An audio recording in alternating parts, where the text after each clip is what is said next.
Hi friends, Assalamu alaikum. நீங்கள் இப்போ பார்த்துட்டு இருக்கிறது தான் என்னோடய கிச்சன் ஷெல்ஃப். மொத்தமாக இந்த சைடு உள்ள ஒரு 4 ஷெல்ஃப் மட்டும்தான் என்னோடய கிச்சனில் இருக்கும். ஸோ எனக்கு வந்து இந்த ஸ்டோரேஜ் ஸ்பேஸ் வந்து ரொம்ப கம்மியாக இருக்க மாதிரி இருந்தது. ஸோ ஸ்டோரேஜ்க்கு இன்னும் கொஞ்சம் இடம் இருந்ததுன்னா நல்லாயிருக்கும் அப்படின்னு சொல்லி தோணுச்சு. அதனால் ரொம்ப யோசிச்சு தேடி ஒரு ரெண்டல் ஃப்ரெண்ட்லியான ஒரு பிளான் வந்து இப்போ தான் கிடச்சிது. என்னை பொறுத்த வரைக்கும் பார்த்திங்கன்னா ரெண்டல் ஹவுஸ் அப்படிங்கும்போது நம்ம வந்து அதிகமான அமௌண்ட் செலவு பண்ணி அதில் வந்து மேக் ஓவர் பண்ணணும் அப்படின்னு சொல்லிலாம் நான் நினைக்க மாட்டேன்.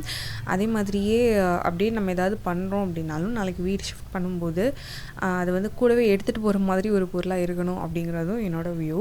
ஸோ அந்த மாதிரி ஆங்கிளில் யோசித்ததில் எனக்கு வந்து ஒரு வால் ஷெல்ஃப் ஐடியா வந்து கிடச்சிது. ஸோ அதுதான் இன்றைக்கி நான் வந்து செஞ்சுருக்கேன்.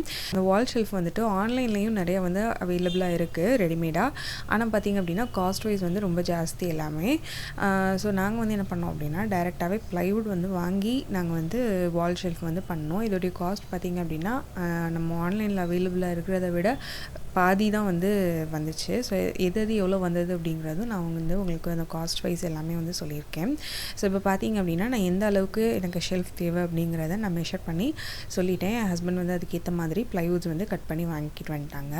இந்த ப்ளைவுட் பார்த்திங்க அப்படின்னா நல்லா 1 inch திக்னஸ் வந்து இருக்கிற ப்ளைவுட் இது. இதோடைய அகலம் வந்து எனக்கு வந்து 5 inch வந்து தேவைப்பட்டது. ஸோ இதோடைய நீளம் வந்து ஒவ்வொன்றும் டிஃப்ரெண்ட்டாக இருக்கும்.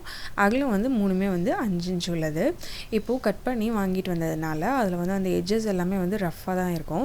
ஸோ அதை வந்து நம்ம வந்து ஸ்மூத் பண்ணணும். அதுக்கு வந்து நம்மளுக்கு சாண்ட் பேப்பர் வந்து தேவைப்படும். இதை வந்து எமரி பேப்பர் அப்படின்னு சொல்லுவாங்க, உப்புத்தாள்னு சொல்லுவாங்க இல்லையா. ஸோ அதுதான் அது வந்து கிரிட் நம்பர். இந்த கிரிட் நம்பர் வந்துட்டு 100 இருக்க மாதிரி வாங்கிக்கிட்டோம் அப்படின்னா அது வந்து நம்மளுக்கு ப்ளைவுட் வந்து ஸ்மூத் பண்ணுறதுக்கு இந்த சாண்ட் பேப்பர் கரெக்டாக இருக்கும். இந்த நம்பர் வந்து எந்த அளவுக்கு ஜாஸ்தி ஆகிக்கிட்டே இருக்கோ அந்த அளவுக்கு நம்மளுக்கு வந்து ஸ்மூத்தான ஒரு ஃபினிஷ் வந்து கிடைக்கும். இல்லை அப்படின்னா உங்களுக்கு இது கன்ஃபியூஸ்டாக இருந்தது அப்படின்னா நீங்கள் வந்து என்ன மாதிரியான பொருளுக்கு வேணும் அப்படின்னு சொல்லி நம்ம வந்து ஹார்ட்வேர் ஸ்டோரில் போய் சொன்னோம் அப்படின்னா அவங்களே வந்து கரெக்டாக கொடுத்துருவாங்க. அது ரொம்ப சிம்பிள். ஸோ இப்போ பார்த்தீங்க அப்படின்னா இதை வந்து சாண்ட் பண்ணுறதுக்காக நான் வந்து பால்கனிக்கு வந்து எடுத்துகிட்டு வந்திருந்தேன். ஏன்னா வீடு ஃபுல்லாக தூசி ஆகிடும். அதனால் வெளியில் வந்து வச்சு அந்த மாதிரி உப்புத்தாள் வச்சு தேய்ச்சி விட்டுக்கோங்க. ஸோ அதே மாதிரி இந்த வுட்டில் பார்த்தீங்க அப்படின்னா இந்த கிரெயின்ஸ்ன்னு சொல்லுவாங்க. அதாவது நம்ம கையில் வந்து ரேகைகள்லாம் வந்து இருக்க மாதிரி இந்த வுட்டில் வந்துட்டு கோடு கோடாக இருக்கும். இந்த கோடு வந்து எந்த டைரெக்ஷனில் இருக்குதோ அந்த டைரெக்ஷனில் தான் நம்ம வந்து சாண்ட் பேப்பரை வச்சு ரப் பண்ணணும். ஸோ இது எல்லாமே நான் வந்து கூகுள் பண்ணி தெரிஞ்சுக்கிட்டது தான். ஸோ இங்கே உங்களுக்கு யாருக்காவது யூஸ்ஃபுல்லாக இருக்கும் அப்படிங்கிறதுனால நான் வந்து வீடியோலேயும் ஷேர் பண்ணியிருக்கேன். இப்போது இந்த அளவுக்கு சாண்ட் பேப்பரை வந்து கட் பண்ணி எடுத்திருக்கேன். ஃபுல்லாக வச்சு தேய்க்கணும் அப்படின்னு சொல்லி தேவையில்லை. நம்ம சின்ன சின்ன பீசஸாக கட் பண்ணி வச்சு தேய்ச்சிக்கலாம். இப்போ சைட்ஸ் ஃபுல்லாக நல்லா தேய்ச்சி விட்டாச்சு. ரொம்ப அழுத்தி தேய்க்கக்கூடாது. நான் லைட்டாக தேய்ச்ச உடனே நல்லா ஸ்மூத்தாக ஆகிடுச்சு சைட்ஸ் எல்லாமே. ஸோ உங்களுக்கே பார்க்கும்போது டிஃப்ரென்ஸ் தெரியும் அப்படின்னு சொல்லி நினைக்கிறேன். இப்போ இந்த 3 ப்ளைவுடையுமே நல்லா தேய்ச்சி விட்டதுக்கப்புறமா மேலே உள்ள தூசியை ஃபுல்லாக ஒரு பழைய துணி இல்லைனா ப்ரஷ் வச்சு க்ளீன் பண்ணிக்கோங்க. அதுக்கப்புறம் நம்மளுக்கு வந்து வேணும்னா வார்னிஷ் மட்டும் நம்ம அடித்து அந்த உட் கலர்லேயே அப்படியே வந்து வச்சிடலாம். அப்படி இல்லை அப்படின்னா பெயிண்ட் வந்து பண்ணிக்கலாம். ஸோ அப்படி நம்ம பெயிண்ட் பண்ணுறோம் அப்படின்னா ஃபஸ்ட்டு வந்து ப்ரைமர் 2 கோட் அடிக்கணும். அது நல்லா ட்ரை ஆனதுக்கப்புறமா தான் நம்ம வந்து பெயிண்ட் வந்து 2 கோட் அடிக்கணும். இதில் ஒவ்வொரு கோட்டுக்கும் இடையில வந்து நம்ம வந்து 6லேருந்து 8 மணி நேரம் வரைக்கும் கண்டிப்பாக அதுக்கான அந்த ட்ரையிங் டைம் வந்து கொடுத்தாகணும். ஸோ அந்த அளவுக்கு வந்து எனக்கு பொறுமை இல்லை. அதனால் நான் என்ன பண்ணேன் அப்படின்னா நான் வந்து ஜஸ்ட்டு டைரெக்டாகவே பெயிண்ட் வந்து பண்ணிட்டேன். ஸோ அதுவே வந்து நல்ல ஒரு ஸ்மூத்தான ஃபினிஷ் தான் இருந்தது. இப்போ பார்த்திங்க அப்படின்னா நான் வந்து எனாமல் பெயிண்ட் வந்து என்கிட்ட இருந்தது ஆல்ரெடி ஒரு ப்ரௌன் கலரில் கொஞ்சம் பேலன்ஸ் இருந்தது. ஸோ அதே வச்சு நான் வந்து 2 கோட் வந்து பெயிண்ட் பண்ணிக்கிட்டேன். எனாமல் பெயிண்ட் யூஸ் பண்ணும்போது நம்ம வந்து எக்ஸ்ட்ராவாக வார்னிஷ் யூஸ் பண்ணணும் அப்படின்னு சொல்லி தேவையில்லை. இதுவே ஒரு கிளாஸியான லுக் வந்து நம்மளுக்கு வந்து கொடுக்கும். ஸோ உங்ககிட்ட பெயிண்ட் இல்லை அப்படின்னா நீங்கள் வந்துட்டு ஒரு 200 ml இல்லை இந்த மாதிரி ஒரு 500 ml வந்து பெயிண்ட் வந்து வாங்கிக்கலாம். 200 ml பெயிண்ட் வந்துட்டு 70 ரூபா வரும் எனாமல் பெயிண்ட்டு. அதே இது இந்த மாதிரி ஒரு 500 ml வாங்கும்போது ஒரு 120 ரூபா 130 ரூபா அந்த மாதிரி வந்து வரும். ஸோ இப்போ நான் வந்துட்டு ஃபர்ஸ்ட் கோட் வந்து நான் வந்து அடிச்சிருக்கேன். ஸோ அந்த ஃபர்ஸ்ட் கோட் ட்ரை ஆகிறதுக்கு கிட்டத்தட்ட 6லேருந்து 8 மணி நேரம் ஆகும். ஸோ அதுலேயே வந்து கொடுத்துருப்பாங்க எந்த அளவுக்கு எவ்வளோ டைம் வந்து நம்ம கொடுக்கணும், ஒரு கோட் வந்துட்டு ட்ரை ஆகிறதுக்கு எவ்வளோ நேரம் கொடுக்கணும் அப்படின்னு சொல்லிட்டு நம்ம வாங்குகிற பிராண்ட்லேயே வந்து பெயிண்ட்லேயே வந்து கொடுத்துருப்பாங்க. ஸோ அதுக்கேற்ற மாதிரி ட்ரை பண்ண விட்டுருங்க. ஸோ இது வந்து நல்லா ட்ரை ஆகட்டும். அதுக்கப்புறம் நம்ம வந்து செகண்ட் கோட் பண்ணலாம். ஸோ இதுக்கு இடையில் பார்த்திங்க அப்படின்னா இந்த ஷெல்ஃபை வந்து செவத்தில் மாட்டுறதுக்கு நம்மளுக்கு வந்து எல் ஷேப்பில் இருக்கிற வால் ப்ராக்கெட் வந்து தேவைப்படும். ஸோ நம்மளுக்கு எந்த சைஸ் வேணும் அப்படிங்கிறத எந்த மாடல் வேணும் அப்படிங்கிறத பார்த்து நம்ம வந்து வாங்கிக்கலாம். இது வந்து நார்மலான ஒரு எல் ப்ராக்கெட். இது வந்து 5 inch அகலம் உள்ளது. ஸோ இது பார்த்திங்க அப்படின்னா ஒன்று வந்து 25 ரூபாய். ஸோ இப்போ என்னுடைய செவத்தில் ஆல்ரெடி நான் ஃபஸ்ட்டு செஞ்ச ஒரு 0 காஸ்ட் டிஐஒய் வால் ஷெல்ஃப் வந்து மாட்டியிருந்தேன். ஸோ இதை வந்து இப்போது ரிமூவ் பண்ணணும். இதை ரிமூவ் பண்ணிவிட்டு தான் நான் வந்து அந்த பெரிய ஷெல்ஃப் வந்து மேலே மாட்ட போகிறேன். இந்த வால் ஷெல்ஃப் நான் வந்து 0 காஸ்ட்டில் எப்படி பண்ணேன் அப்படிங்கிறத நான் இன்னொரு வீடியோவில் சொல்லியிருக்கேன். ஸோ அந்த வீடியோக்கான லிங்க்கும் நான் வந்து கொடுக்குறேன். உங்களுக்கு வேணும்னு நீங்கள் வந்து செக் பண்ணி பார்த்துக்கோங்க. இப்போ எல்லாத்தையுமே வந்து ரிமூவ் பண்ணியாச்சு. ஆல்ரெடி என்னோடய கிச்சனில் பார்த்தீங்க அப்படின்னா செவத்தில் வந்து நிறையா ஹோல்ஸ் வந்து இருந்துச்சு. அதனால வந்து நான் வந்து புதுசாக எதுவுமே ஹோல்ஸ் போடணும் அப்படின்னு சொல்லி தேவைப்படல. நான் அதில் வந்து நான் அப்படியே அந்த வால் ப்ராக்கெட்டை டைரெக்டாக மாட்டிட்டேன். இப்போது இந்த வால் ப்ராக்கெட்டை வந்து நம்ம 2 விதமாக மாட்டிக்கலாம். அதாவது இந்த மாதிரி கீழே வச்சும் மாட்டிக்கலாம், இல்லை மேலே வச்சும் மாட்டிக்கலாம், நம்மளுக்கு வேணுங்கிற ஹைட்டை பொறுத்து. நான் இந்த மாதிரி கீழே வச்சு ஃபஸ்ட்டு இதை வந்து மாட்டிக்கிட்டேன். இந்த மாதிரி எல் ஷேப்பில் வந்து மாட்டிட்டேன். இப்போது இது வந்துட்டு நெக்ஸ்ட் டே எடுத்தது. செகண்ட் கோட் நைட்டே வந்து அப்ளை பண்ணி நல்லா வந்து ட்ரை ஆகிருச்சு. எவ்வளோ கிளாஸியாக ஷைனிங்காக இருக்குது அப்படின்னு சொல்லி பாருங்கள். ஸோ நம்ம வந்து ப்ரைமரை யூஸ் பண்ணல. அப்போது ப்ரைமர் யூஸ் பண்ணி பண்ணோம் அப்படின்னா இன்னும் வந்து சூப்பரான ஒரு ஃபினிஷ் வந்து நம்மளுக்கு கிடைக்கும்.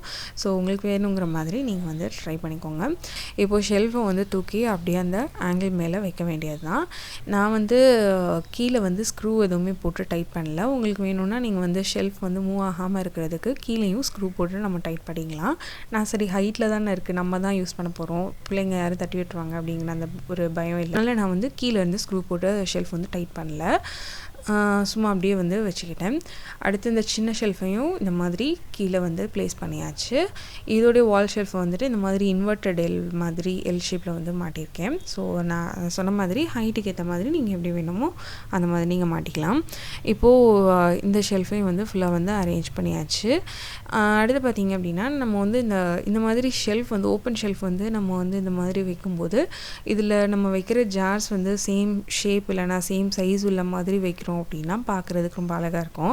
ஆனால் என்கிட்ட வந்து எல்லாமே சேமாக உள்ள மாதிரி ஜார்ஸ் வந்து இல்லை. ஏன்னா நான் யூஸ் பண்ணுற ஜார்ஸ் எல்லாம் பார்த்திங்க அப்படின்னா ஜாரில் ஒரு பொருள் வாங்குகிறோம் அப்படின்னா அதை வந்து காலியானதுக்கப்புறமா அதை வந்து வாஷ் பண்ணி ரீயூஸ் பண்ண ஜார்ஸ் தான் என்கிட்ட அதிகமாக இருக்குது. ஸோ இந்த சின்னதாக இருக்கிற 6 ரவுண்டு ஜார் மட்டும் தான் நான் வந்து தனியாக வாங்கினது. ஸோ அதனால் இப்போ பார்த்திங்க அப்படின்னா அடுக்கி வச்சதுக்கப்புறமா எல்லாமே வந்து கேப் வந்து ரெட் கலரில் இருந்தது. இந்த நடுவில் உள்ள 2 ஜார் மட்டும் ஒயிட் கலர் கேப் இருந்துச்சு. அது மட்டும் ஒரு மாதிரி ஆட் ஒன் அவுட் மாதிரி இருந்தது. சரி ஓகே, ஜார்ஸ் தான் சேமாக இல்லை, அட்லீஸ்ட் கேப் கலராவது ஒரே மாதிரி இருக்கட்டும் அப்படிங்கிறதுக்காக நான் வந்து அந்த ஒயிட் கலர் கேப்பையும் வந்து ரெட்டாக வந்து மாற்றிக்கிட்டேன். இதுக்கு வந்து நம்ம சும்மா வீட்டில் பெயிண்டிங்காக வச்சுருப்போம் இல்லையா, அந்த அக்ரேலிக் கலர் அதுதான் வந்து யூஸ் பண்ணியிருக்கேன். ஸோ இந்த அக்ரேலிக் கலர் அடிச்சுட்டு இது மேலே லைட்டாக வார்னிஷ் அப்ளை பண்ணிட்டோம் அப்படின்னா அந்த கலர் வந்து சீக்கிரமாக போகாது. ஸோ நல்லாயிருக்கும். அடுத்து வந்துட்டு இந்த சின்ன ஜார்ஸில் வந்து மசாலா பவுடர் வந்து போட்டு வச்சதுனால இந்த பாட்டில் வந்து லேபிள் பண்ணணும் அப்படிங்கிறதுக்காக என்ன பண்ணியிருக்கேன்னா டிரான்ஸ்பரண்ட் டேப் வந்து ஒட்டி அதில் வந்து சிடி மார்க்கர் வச்சு அந்த மசாலாவோட நேம்ஸ் எல்லாம் எழுதி வச்சுருக்கேன். ஏன்னா நம்மளை தவிர வேறு யாராவது குக் பண்ணாலோ இல்லை நம்மளுக்கே கூட இந்த மாதிரி லேபிள் பண்ணி வச்சுக்கிட்டோம் அப்படின்னா எடுக்கிறதுக்கு ஈஸியாக இருக்கும் வேலை பார்க்கும்போது. ஸோ அதனால் வந்து மசாலாஸ் மட்டும் நான் எப்போவுமே லேபிள் பண்ணி வச்சுக்குவேன்.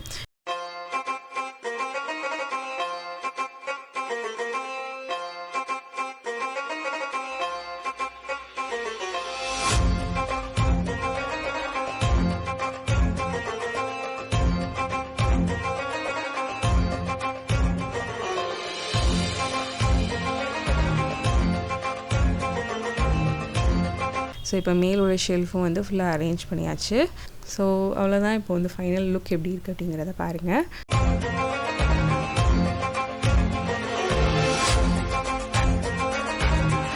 ஸோ ஓகே ஃப்ரெண்ட்ஸ், ஸோ நான் இன்றைக்கி வந்துட்டு நான் உங்களுக்கு டீட்டெயிலாகவே சொல்லியிருக்கேன். இந்த மாதிரி இந்த வால் ஷெல்ஃப் நீங்கள் மாட்டணும் அப்படின்னா என்ன மாதிரியான திங்ஸ் வாங்கணும் அப்படிங்கிறதுலேருந்து என்ன மாதிரியான ஸ்டெப்ஸ் ஃபாலோ பண்ணணும் அப்படிங்கிற வரைக்கும் எல்லாமே டீட்டெயிலாக என்னால் முடிஞ்ச அளவு எனக்கு தெரிஞ்ச அளவு எல்லாமே நான் கவர் பண்ணியிருக்கேன். ஸோ உங்களுக்கு கண்டிப்பாக இந்த வீடியோ வந்து யூஸ்ஃபுல்லாக இருக்கும் அப்படின்னு சொல்லி நினைக்கிறேன். நீங்களே வந்துட்டு யாரோடைய ஹெல்ப்பையும் எக்ஸ்பெக்ட் பண்ணாமல் நம்மளே வந்து ஈஸியாக ஒரு வால் ஷெல்ஃப் வந்து வாங்கி மாட்டிக்கலாம். ஸோ அதோடைய காஸ்ட்டும் நான் உங்களுக்கு சொல்லியிருக்கேன். ஸோ உங்களுக்கு இந்த வீடியோ கண்டிப்பாக யூஸ்ஃபுல்லாக இருக்கும் அப்படின்னு சொல்லி நினைக்கிறேன். யூஸ்ஃபுல்லாக இருந்தது, உங்களுக்கு பிடிச்சிருந்தது, என்னுடைய சேனல் என்னோடய வீடியோஸ் எல்லாம் பிடிச்சிருந்தது அப்படின்னா கண்டிப்பாக என்னுடைய சேனலுக்கு சப்போர்ட் பண்ணுங்கள்.